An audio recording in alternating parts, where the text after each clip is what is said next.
Hello students, today in this lecture we are going to start the new chapter work par energy. अब बेटा ये जो chapter work पर energy है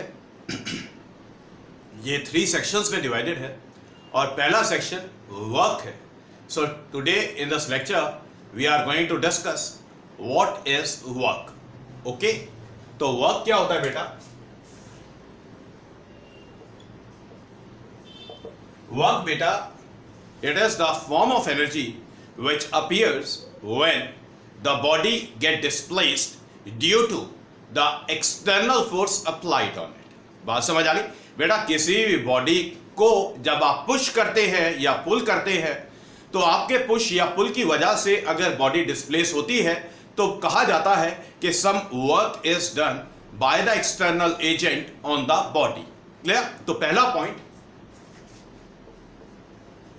it is the form of energy. It is the form of energy which appears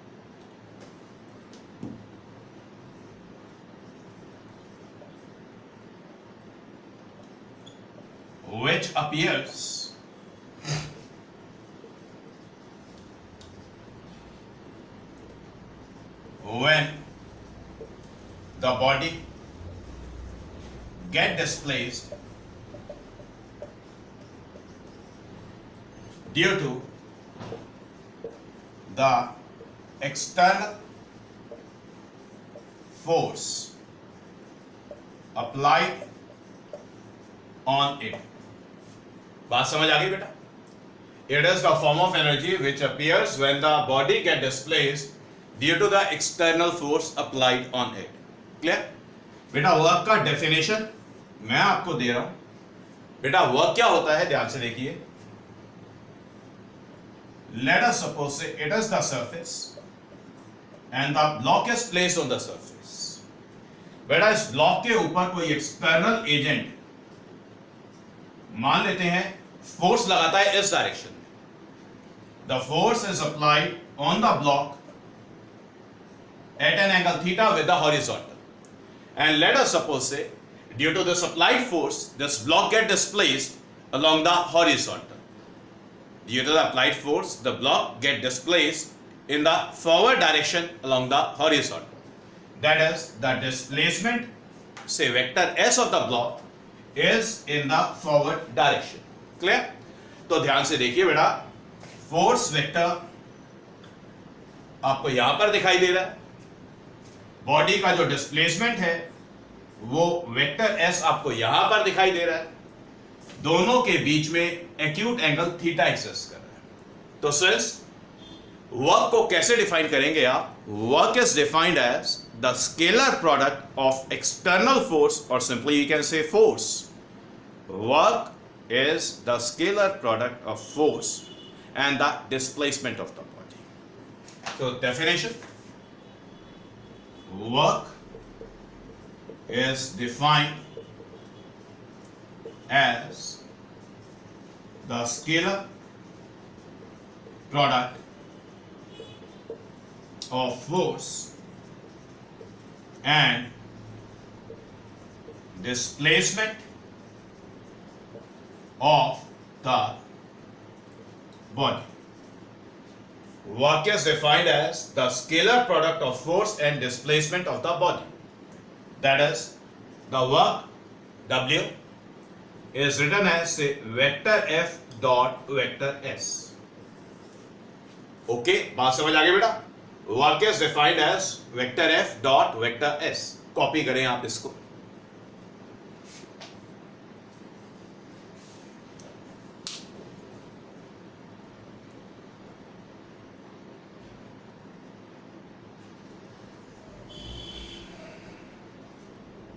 Yes, so it's done.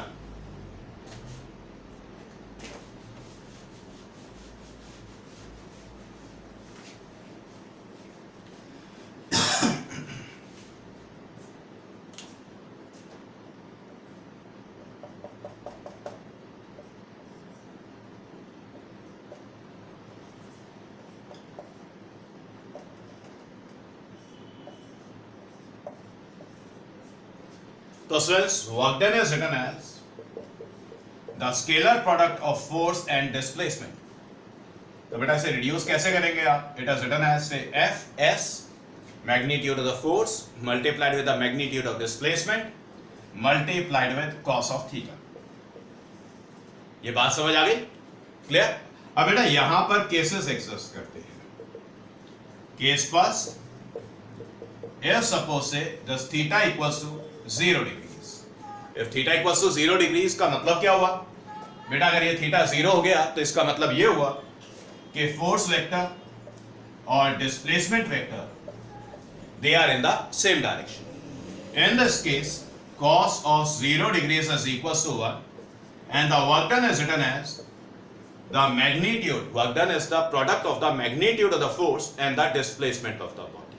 ये बात समझ आ गई? जल्दी से आप इसे कॉपी कर ले।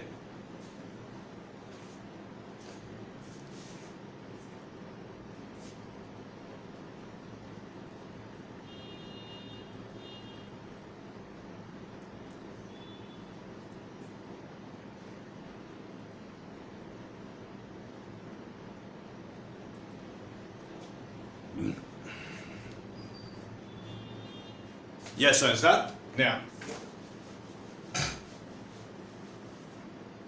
The case second is suppose say this theta equals to 90 degrees। बेटा अगर थीटा 90 होता है, let us suppose say the force vector and the displacement vector, this theta is equals to 90 degrees। अगर थीटा 90 है तो cos 90 0 होता है, work done 0 होगा। क्लियर? तो जब कभी बेटा फोर्स और डिस्प्लेसमेंट के बीच में एंगल 90 होगा तो हम बोलेंगे कि बेटा वर्क डन 0 है, क्योंकि फोर्स का कंपोनेंट डिस्प्लेसमेंट के अलोंग 0 होता है। बात समझ आ गई? Case third, if suppose say this theta equals to 180 degrees। अगर बेटा थीटा 180 है, let us suppose say force vector इधर और डिस्प्लेसमेंट वेक्टर दोनों ऑपोजिट डायरेक्शन में है। Cos of 180 degrees is -1 and the work done is written as negative of the product of the magnitude of the force and the displacement of the body। बात समझ आ गई? जल्दी से copy कर लें यहां।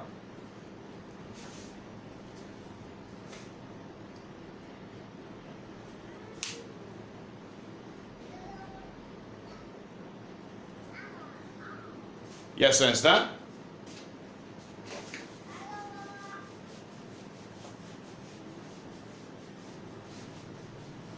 तो बेटा कुछ इंपॉर्टेंट पॉइंट्स जिनका ध्यान रखना है। पहली बात, if suppose say thus theta is the angle between the direction of force and the displacement। Theta is the angle between the direction of the force and the displacement। Clear? If suppose this theta is acute, बेटा acute होता है less than 90। If theta is acute, then the work done is said to be positive। Work done positive होगा। And if suppose this theta is obtuse, बेटा अगर theta obtuse है तो work done is negative। Work done negative होगा। Copy करें।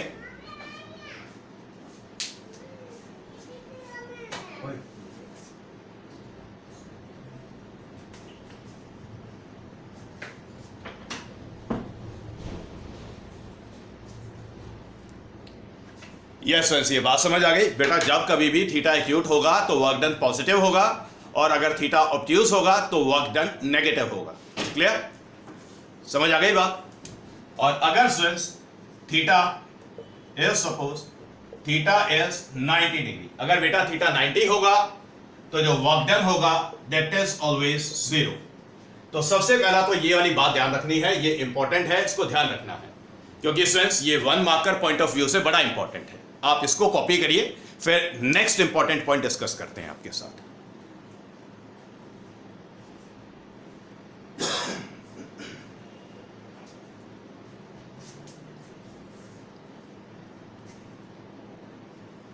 Yes, so it's done.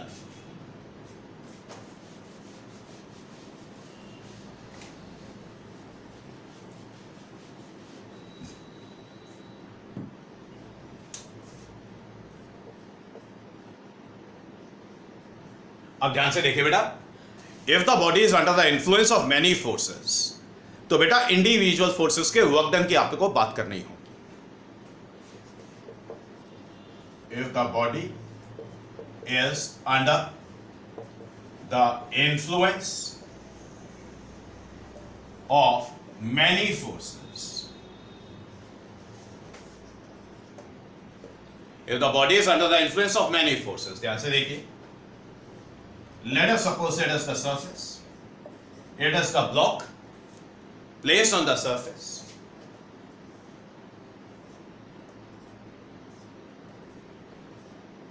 And the block is under the influence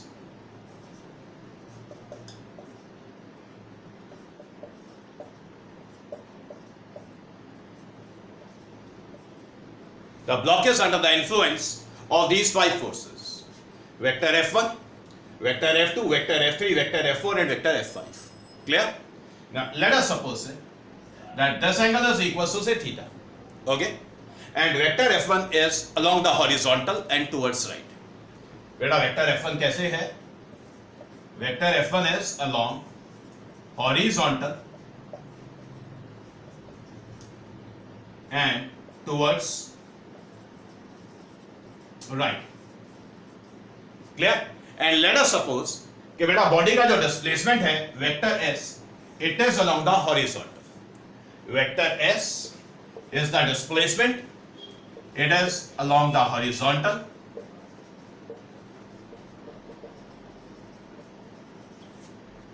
towards right. तो since ऐसे में बेटा आपको बोला जाएगा you have to calculate the work done by the respective force. जैसे अगर आपको सिर्फ ये बोला जाए कि you have to calculate the force, you have to calculate the work done due to the force vector F, then let us suppose that W1 is the work done due to vector F1. अब ध्यान से देखिए, तो ऐसे में आपको क्या देखना है? ऐसे में आपको फोर्स वेक्टर F1 देखना है और डिस्प्लेसमेंट देखना है. तो बेटा वेक्टर F1 को देखिए, डिस्प्लेसमेंट को देखिए. तो वेक्टर F1 और displacement, they are in the same direction. If they are in the same direction, then the theta it is equals to 0. So we are going to say that the work done W1 is written as say F1 multiplied with S, the magnitude of the force multiplied with the displacement. बात समझ आ गई? इतना काम clear हो गया? तो ये पहली बात समझ आ गई. Okay, clear? अब जल्दी से आप इसको कॉपी करें, फिर हर फोर्स का वर्क डन कैलकुलेट करते हैं.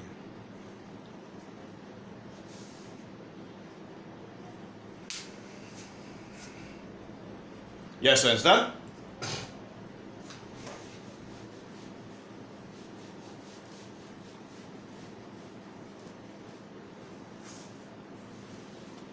अब ध्यान से देखिए, बस ये याद रखना है बेटा कि जो डिस्प्लेसमेंट है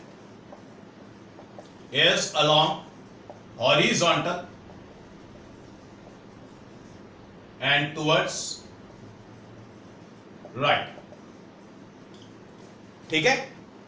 नाउ बेटा let us suppose that W2 is the work done due to the force vector F2,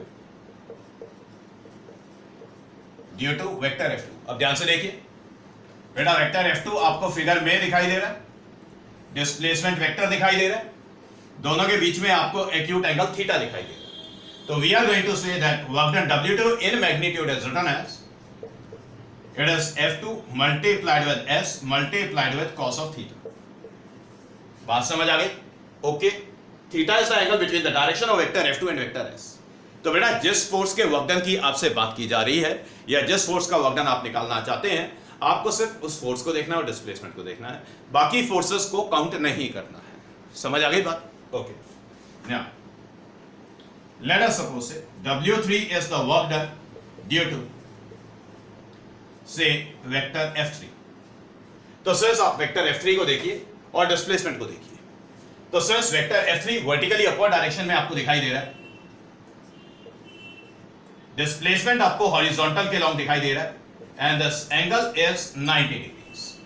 So since this work done W3 in magnitude is written as say F3 multiplied with S multiplied with cos of 90. Cos 90 is 0, so this W3 is equals to 0. बात समझ आ गई? जल्दी से copy करें.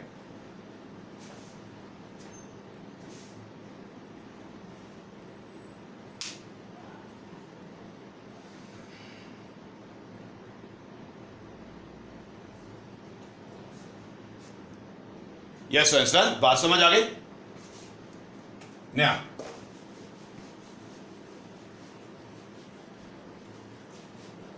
let us suppose we want to calculate W4. W4 is the work done due to the force vector F4. आप vector F4 को देखिए, डिस्प्लेसमेंट वेक्टर को देखिए. वेक्टर F4 और displacement vector, both of them they are in the opposite direction. So this W4 is written as F4 multiplied with S multiplied with cos of 180. Cos 180 is -1, so this W4 is written as F4 multiplied with S negative के साथ. समझ आ गई बात? इसी तरीके से work done due the force से vector F5. W5 is the work done due to the force vector F5. So this F5 को देखिए, F5 is vertically downward and the displacement is along the horizontal and this angle theta is equals to 90 degrees. So this W5 is written as say F5 multiplied with S multiplied with cos 90. Cos 90 is 0, so this W5 is equals to 0. Got it? Copy कर लें.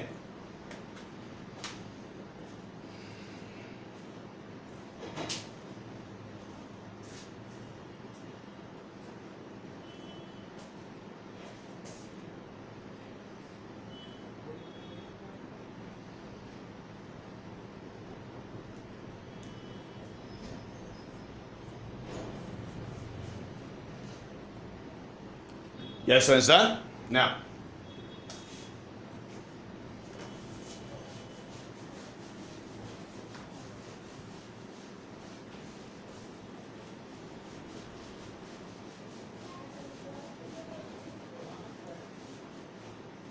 बेटा आपकी books में illustrations हैं positive work done, negative work done और zero work done की, तो आप सबको गो थ्रू करिए.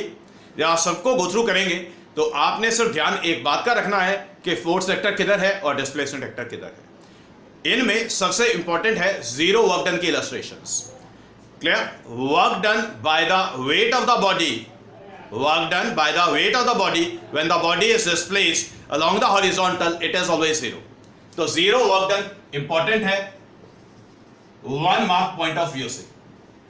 Zero work done is important from 1 mark point of view. Work done by the weight of the body. Weight of the body. Let us suppose बेटा ये surface है, block है, block का वेट mg डाउनवर्ड डायरेक्शन में है, and let us suppose that the body is displaced in the forward direction. मतलब बेटा block को आपने वेलोसिटी दिया फॉरवर्ड डायरेक्शन में, तो ब्लॉक को अगर आप वेलोसिटी दे रहे हैं फॉरवर्ड डायरेक्शन में तो डिस्प्लेसमेंट फॉरवर्ड डायरेक्शन में होगा. इन this case the force is mg which is vertically downward and the displacement is along the horizontal. So since this angle is equals to say 90 degrees, so the work done is written as say vector F dot vector S. W is written as say mg multiplied with s multiplied with cos 90. cos 90 0 होता है, इसलिए work done 0 होगा इस particular illustration में. बात समझ आ गई? क्लियर हो गई बात? ओके. तो ये जीरो वर्क डन में याद रखें इसको. क्लियर? ओके. इसी का एक और केस एग्जिस्ट करता है, मैं वो बाद में डिस्कस करूंगा आपके साथ. आप इसे कॉपी करें.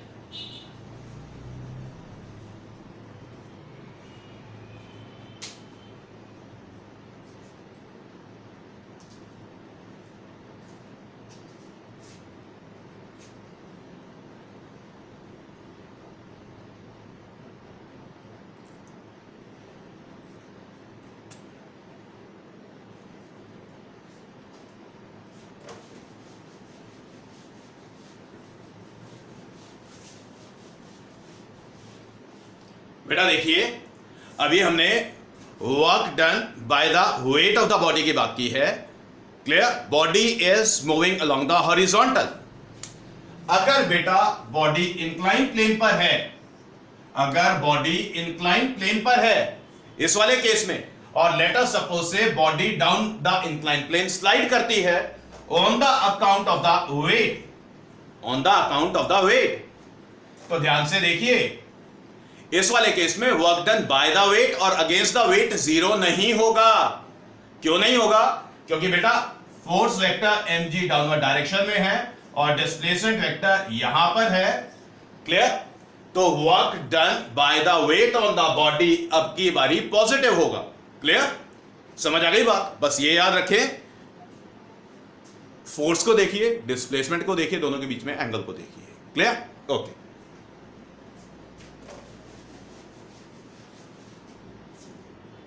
Now, the work done by the centripetal force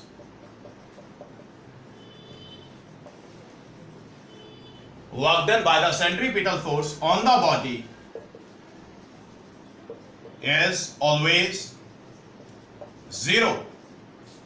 Work done by the centripetal force on the body is always zero. For example, let us suppose say किसी बॉडी को हम स्ट्रिंग से पहले बांधते हैं और फिर बॉडी को घुमाते हैं अलोंग द वर्टिकल सर्कल और द हॉरिजॉन्टल सर्कल। कैसे भी घुमाइए, मैं वर्टिकल सर्कल में घुमाता हूं। Let us suppose that it is the vertical circle which is defined by the body which is first tied with the string. The body is tied with the string. तो बेटा जो force involve है, जो centripetal force है, that is tension. That will be the tension in the string. Clear? And it is directed along the radius and towards the center of the circular path. अब ध्यान से देखिए, body बेटा अगर किसी भी पॉइंट को क्रॉस करती है तो बॉडी का जो वेलोसिटी है, बॉडी का जो वेलोसिटी है वो टेंजेंशियल होगा। अब बेटा रेडियस और टेंजेंट के बीच में जो एंगल होता है दैट इज 90 डिग्रीज। क्लियर? तो since if we want to calculate the work done by the centripetal force which is the tension in the string, तो since work done is written as vector F dot vector S।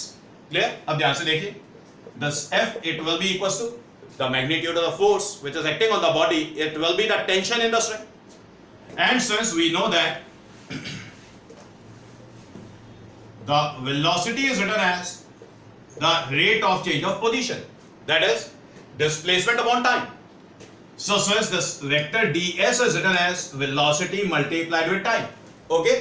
अब since अगर आप work done by the centripetal force की बात करते हैं, so this work done W is written as F into say S into say cos theta. Clear? Okay? तो force देखिए, displacement देखिए। फोर्स क्या था? Force is the magnitude of the tension, displacement is the small displacement that is ds. Okay? And it is written as say V multiplied with dt. V multiplied with dt, okay, multiplied with cos of theta. Theta is the angle between the force and velocity. Clear हो गई ये बात? So theta is 90 degrees. Cos 90 0, इसलिए since जो work done है that will be 0. Copy करें।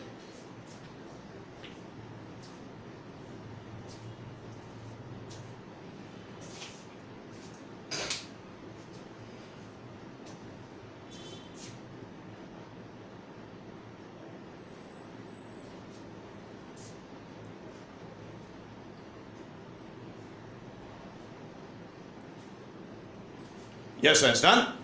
अब बात आती है स्टूडेंट्स कि वर्क डन आपने कैलकुलेट करना कैसे है। तो स्टूडेंट्स वर्क डन जब भी आपने कैलकुलेट करना है तो आपको फोर्स को टारगेट करना है। पहले ये देखना है कि आपकी जो फोर्स है वो कांस्टेंट फोर्स है या वेरिएबल फोर्स है। क्लियर? देखिए,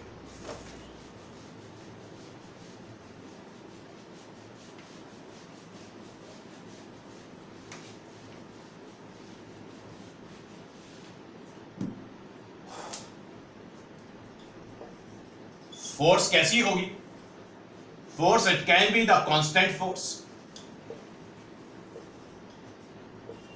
कांस्टेंट फोर्स कैसे?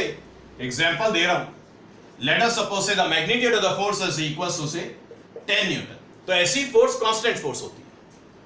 दूसरा बेटा, the force can be the variable force.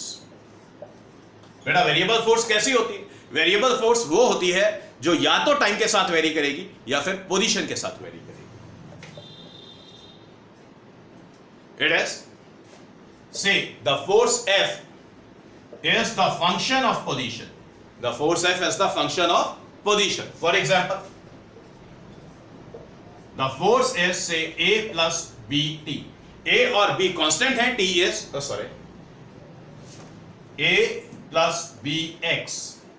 A and B are constants and X is the position. A and B are constant and X is the position of the body. Clear? दूसरा बेटा, the force can be the function of time. The force can be the function of time. Example, F is written as say A plus BT. यहां पर A और B constant है और T time है. A and B are constants and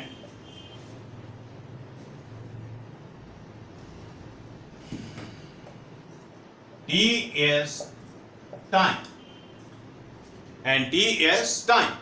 तो force का ध्यान रखना है बेटा, जब भी वर्क डन के न्यूमेरिकल्स होंगे तो या तो फोर्स कांस्टेंट होगा या फोर्स वेरिएबल होगा। अगर बेटा फोर्स कांस्टेंट हो जाए, एग्जांपल, ना तो फोर्स पोजीशन पे डिपेंड करे, ना टाइम पे डिपेंड करे, ना किसी और फिजिकल क्वांटिटी पे डिपेंड करे, तो ऐसी फोर्स होती है कांस्टेंट।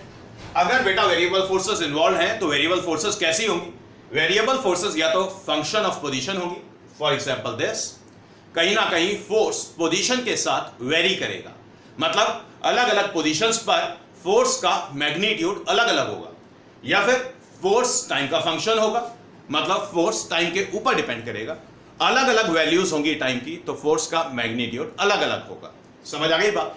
तो बेटा जब भी वर्क डन के न्यूमेरिकल्स होंगे तो चीफली वर्क डन के न्यूमेरिकल्स दो तरह की फोर्सेस से होते हैं, या तो फोर्सेस कांस्टेंट होंगी या फिर फोर्सेस वेरिएबल होंगी। तो पहले तो ये क्लियर करें कि फोर्स कांस्टेंट किसको कहते हैं और वेरिएबल फोर्स क्या होता है। दोनों में वर्क डन कैलकुलेट करने का जो तरीका है, जो लॉगरिथम है, पहले वाले में अगर कांस्टेंट फोर्स है तो सिंपली डेफिनेशन यूज करना, अगर बेटा फोर्स वेरिएबल है तो 2-3 स्टेप्स करने होते हैं। कॉपी करें।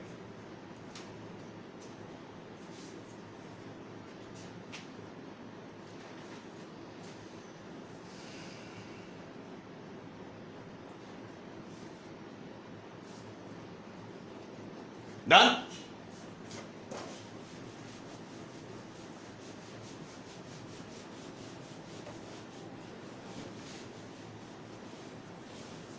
Now, work done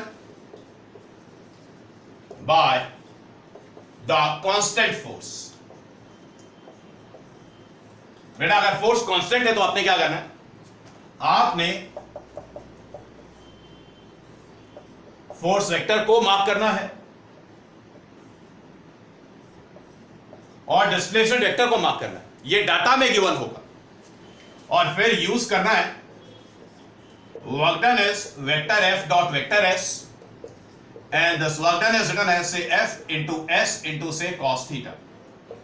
मतलब बेटा magnitude of force, magnitude of displacement multiplied with cos theta. बस ये छोटा सा काम करना। तो जब कांस्टेंट फोर्सेस हैं तो वर्क डन ऐसे कैलकुलेट करना है। बात समझ आ गई? जल्दी से कॉपी करें।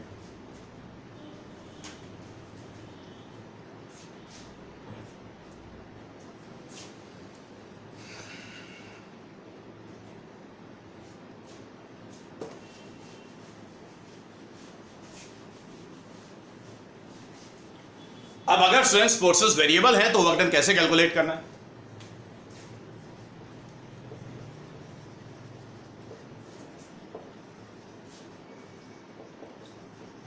Work done by the variable force. बेटा स्ट्रेंथ हमेशा याद रखें, वेरिएबल फोर्सेस जब भी इन्वॉल्व होंगी तो आपने सबसे पहले स्मॉल वर्क डन कैलकुलेट करना। तो ये आपका स्टेप 1 है। calculate the small work done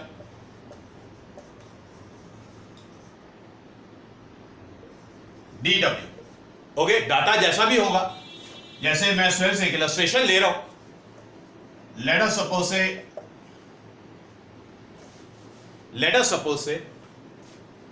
it is the surface, the block is under the influence of the force vector F, and the force is a variable force, and the body goes from the position A to the position say B.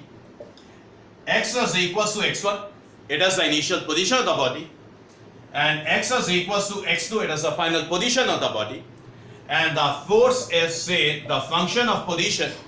For example, the force is written as say a plus bx, a and b constants and x is the position. तो सबसे पहले small work done calculate करना है. कैसे? मान लेते हैं बेटा ये पोजीशन C है और C पर बॉडी का स्मॉल डिस्प्लेसमेंट वेक्टर dx है and it is in the forward direction. Clear? And the position of this point C is suppose say x is equals to x. Clear? तो जब body एक particular point को cross करेगा तो उस particular point पर x का सिर्फ एक ही वैल्यू होगा. तो जब उस वैल्यू को आप यहां पे डालेंगे तो फोर्स का सिर्फ एक वैल्यू होगा. क्लियर? ध्यान से देखिए. तो dw is written as vector f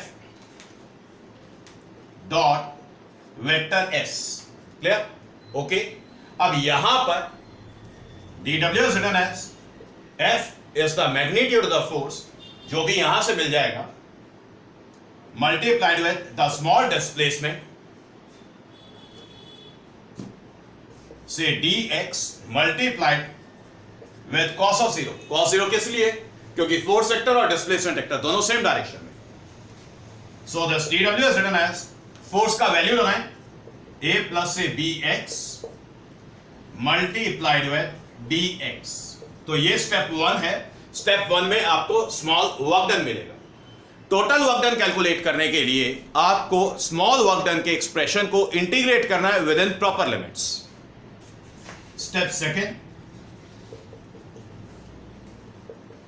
to calculate the total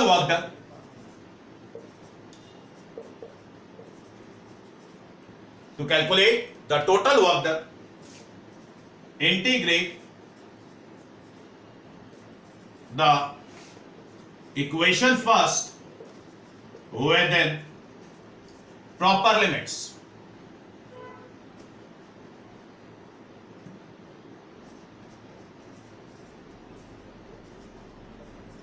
बेटा इसको हमने इक्वेशन फर्स्ट बोला.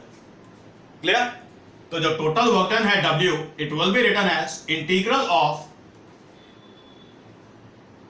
a plus bx multiplied with dx. और जो पोजीशन चेंज हो रहा है, पोजीशन देखिए बॉडी का चेंज हो रहा है, it is from x1 to x2. So x1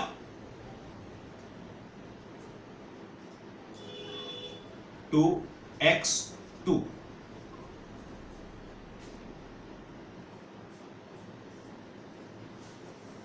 So it will be the total work done. Variable forces है, तो सबसे पहले स्मॉल वर्क डन कैलकुलेट होगा, उसका एक्सप्रेशन ऑब्टेन होगा. एक्सप्रेशन ऑब्टेन होने के बाद टोटल वर्क डन कैलकुलेट करने के लिए आपने स्मॉल वर्क डन के एक्सप्रेशन को इंटीग्रेट करना है within the proper limits. Copy करें.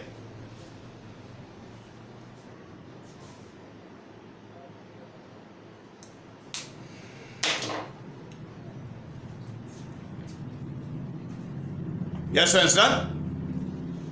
तो फ्रेंड्स बाकी करेंगे नेक्स्ट लेक्चर में. आज यहीं पर वाइंड अप करते हैं. This is all for today.